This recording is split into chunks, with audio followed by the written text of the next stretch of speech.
যাত্রীদের সাথে দুর্ব্যবহার আমরা মানবো না, চাকরি করা যাবে না। এখানে তাদেরকে স্যার বলতে হবে, বাদ দিয়ে দিতে, আপনার ব্যক্তিগত ক্ষতি হবে, এটা হবে না।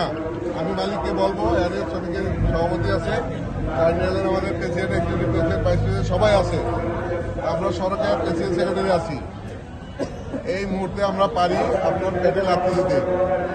শেষবারের মতো দিলাম, আর এই টার্মিনাল কমিটিকে দায়িত্ব দিয়ে গেলাম। এই কোম্পানির আপনারা দেখবেন যে তাদের তার ব্যবহার হয় কিনা, গোপনে তার প্রতি আপনারা নজর রাখবেন, ফলে এই স্থান তাকে পান।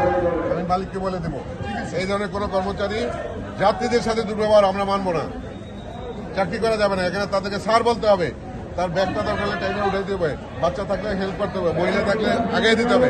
আমরা মিটিং করে কি বলে গেছি, মালিক সমিতি ছবি সমিতি আপনাদের বলছে না, আমাদের বদনাম করবেন না ভাই। আমরাও আপনার কাছে দুঃখিত, সকলের জন্য। আমরা না একজন আসো আসো খাবেন আপনি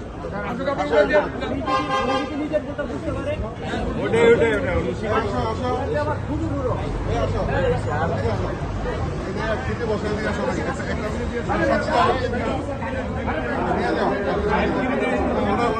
সাথে যাও, ওনার হাতেই থাকবে।